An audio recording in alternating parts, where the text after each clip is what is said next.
ದಿನನಿತ್ಯ ಬೆಲೆ ಏರಿಕೆಯ ರಗಳೆ. ಒಂದಲ್ಲ ಒಂದು ಬೆಲೆಗಳನ್ನ ಏರಿಸೋ ಮುಖಾಂತರ ಜನಗಳಿಗೆ ಏನ್ ಭರವಸೆ ಕೊಟ್ಟಿ ನಾವು ಬಿಜೆಪಿಯ 40% ಹಣ ಲೂಟಿ ಮಾಡ್ತಾ ಇದ್ದಾರೆ. ಅದನ್ನ ಉಳಿಸಿ ಯಾವುದೇ ತೆರಿಗೆಗಳನ್ನ ಹಾಕದೆ 5 ಗ್ಯಾರಂಟಿಗಳನ್ನು ಕೊಡ್ತೀರಿ. ರಾಜ್ಯದ ಅಭಿವೃದ್ಧಿ ಒಂದ್ ರೀತಿ ಕರ್ನಾಟಕವನ್ನ ನಾವು ದೇವಲೋಕದ ತರ ಮಾಡ್ತೀರಿ ಅಂತ ಹೇಳಿ. ಕಾಕಾ ಪಾಟೀಲ್ ಫ್ರೀ, ಮಹದೇವಪ್ಪ ಫ್ರೀ, ನನ್ನ ಹೆಂಡತಿಗೂ ಫ್ರೀ, ನಿನ್ನ ಹೆಂಡತಿಗೂ ಫ್ರೀ, ಈ ತರದ ಎಲ್ಲ ಘೋಷಣೆಗಳು ಮಾಡಿದ್ರು. ಮತ್ತು ಅವರ ಮ್ಯಾನಿಫೆಸ್ಟೋದಲ್ಲೂ ಅಷ್ಟೇ, ಅಂಗನವಾಡಿ ಇರ್ಬೋದು, ಆಶಾ ಕಾರ್ಯಕರ್ತರು ಇರ್ಬೋದು, ಸಾರಿಗೆ ಇಲಾಖೆ ನೌಕರರು ಇರ್ಬೋದು, ಪೆನ್ಷನ್ದಾರರು ಇರ್ಬೋದು, ಎಲ್ಲರಿಗೂ ಭರಪೂರ ಭರವಸೆಗಳನ್ನ ಕೊಟ್ಬಿಟ್ಟಿದ್ರು. ಈಗ ಅವ್ರಿಗೆ 5 ಗ್ಯಾರಂಟಿ ಹಣವನ್ನ ಕೊಡಕ್ಕೆ ಆಗ್ತಾ ಇಲ್ಲ.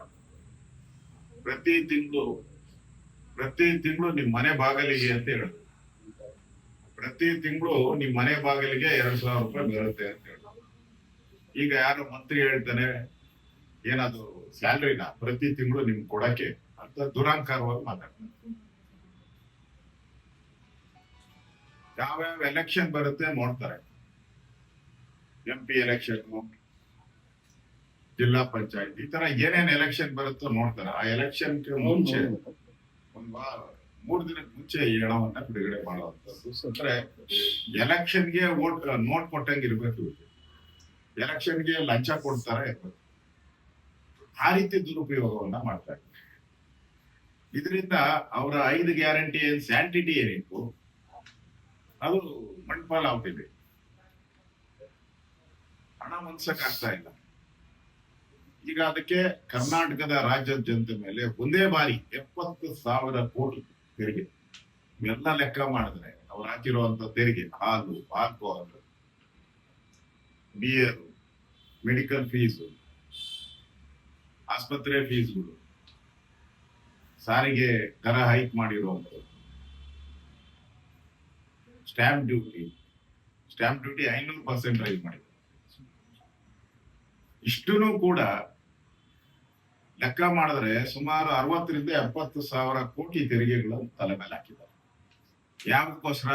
5 ಗ್ಯಾರಂಟಿಯ ದುಡ್ಡು ಕಟ್ಟಬೇಕಲ್ಲ, 65,000 ಕೋಟಿ.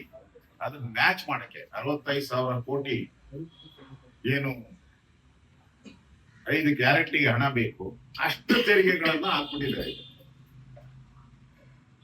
ಅಂದ್ರೆ 2,000 ರೂಪಾಯಿ ನಿಮ್ ಮನೆಗೆ ಕೊಟ್ಬಿಟ್ಟು 5,000 ರೂಪಾಯಿ ವಸೂಲಿ ಜನಗಳಿಂದ, ಇನ್ನೂ ಹೆಚ್ಚು ವಸೂಲಿ.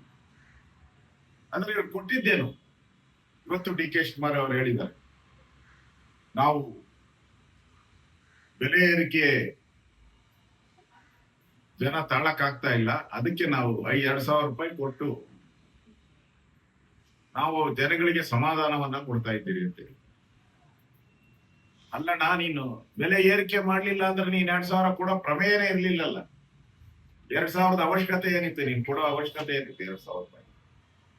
ಒಂದ್ ಕಡೆ 5,000 ರೂಪಾಯಿ ಏರಿಕೆ, ಇನ್ನೊಂದ್ ಕಡೆ 2,000 ರೂಪಾಯಿ ನೀನು ಜನಗಳಿಗೆ ಕೊಡೋದು. ಇದು ಮೋಸ ಅಲ್ವಾ? ಸಿದ್ದರಾಮಯ್ಯನವರೇ, ನಿಮ್ ಗ್ಯಾರಂಟಿಗಳು ಮೋಸದ ಗ್ಯಾರಂಟಿ ಇದು. ಈ ಮೋಸದಿಂದ ರಾಜ್ಯದ ಜನತೆಯನ್ನ ಸುಲಿಗೆ, ಒಂದ್ ರೀತಿ ಸುಲಿಗೆ, ರಾಜ್ಯದ ಜನಗಳನ್ನ ದರೋಡೆ, ಈ ಪದನೇ ನಾನು ಉಪಯೋಗ ಮಾಡ್ತಾ ಇದ್ದೀನಿ. ರಾಜ್ಯದ ಜನರ ಜೋಬಿನ ದರೋಡೆಯನ್ನ ನೀವು ಮಾಡ್ತಾ ಇದ್ದೀರಿ. ನಿಮ್ಮ ಗ್ಯಾರಂಟಿಗೋಸ್ಕರ ರಾಜ್ಯದ ಜನ ಇವತ್ತು ಕಷ್ಟದಲ್ಲಿ ಕಣ್ಣೀರನ್ನ ತೊಳೆಯುವಂತ ಒಂದು ಪರಿಸ್ಥಿತಿಗೆ ದೂಡಿದ್ದೀರ. ಅದರ ವಿರುದ್ಧವಾದಂತ ಜನಾಂದೋಲನ ಯಾತ್ರೆಯನ್ನ ನಾವು ಮಾಡ್ತಾ ಇದ್ದೀವಿ. ನಿನ್ನೆನೂ ಮೈಸೂರಲ್ಲಿ ಬಹಳ ಸಕ್ಸಸ್ಫುಲ್ ಯಾತ್ರೆ ಆಗಿದೆ.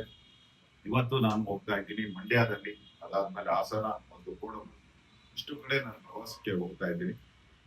ಒಟ್ಟಾರೆ ಈ ಸರ್ಕಾರ ಜನರ ವಿಶ್ವಾಸವನ್ನ ಈಗಾಗಲೇ ಕಳ್ಕೊಂಡಿದೆ. ಯಾವಾಗ ಚುನಾವಣೆ ಬಂದಾಗ ಕೊನೆ ವರ್ಷಕ್ಕೆ ಆಂಟಿ ಬರುತ್ತೆ, ರೂಲಿಂಗ್ ಪಾರ್ಟಿ ವಿರೋಧಿ ಅಲೆ ಬರುತ್ತೆ.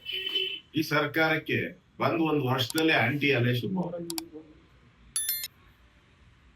ಒಟ್ಟಲ್ಲಿ ಲೂಟಿ, ATM ಕರ್ನಾಟಕ ಒಂದ್ ರೀತಿ ATM ಮಾಡ್ಕೊಂಡು ಡೆಲ್ಲಿಗೆ ಲೂಟಿ ಮಾಡಿ ತಗೊಂಡೋಗಿ ಡೆಲ್ಲಿಗೆ ಎಲ್ಲ ಹಣ ಸಂದಾಯ ಮಾಡಿ ಚೇರ್ಗಳು ಒಬ್ಬರಿಗೆ ಕಾಂಗ್ರೆಸ್ ಅಧ್ಯಕ್ಷರ ಚೇರನ್ನ ಉಳಿಸ್ಕೊಳ್ಳುವಂತ ಚಿಂತೆ, ಅದಕ್ಕೆ ಪೇಮೆಂಟ್. ಇನ್ನೊಬ್ಬರಿಗೆ CM ಕುರ್ಚಿ ಉಳಿಸ್ಕೊಳ್ಳೋ ಅಂತ ದಾವಂತ, ಅದಕ್ಕೆ ಕೇಂದ್ರ ಸರ್ಕಾರಕ್ಕೆ ATM. ಒಟ್ಟಾರೆ ಇವರ ATM ಇಂದ ರಾಜ್ಯದ ಜನ, ಬಡವರು, ರೈತರು ಆತ್ಮಹತ್ಯೆಗಳ ದಾರಿಯನ್ನ ಹಿಡಿದಿದ್ದಾರೆ. ರೈತರ ಆತ್ಮಹತ್ಯೆ ಆಯ್ತು, ಅಧಿಕಾರಿಗಳ ಆತ್ಮಹತ್ಯೆ ಆಯ್ತು, ಪೊಲೀಸ್ ಅಧಿಕಾರಿಗಳ ಆತ್ಮಹತ್ಯೆ ಆಯ್ತು, ಈಗ ಹಿಂದೂ ಕಾರ್ಯಕರ್ತರ ಕೊಲೆ ನಡೀತಾ ಇದೆ. ಇದೆಲ್ಲ ಸಿದ್ದರಾಮಯ್ಯನವರ ಬಡವಡಿ.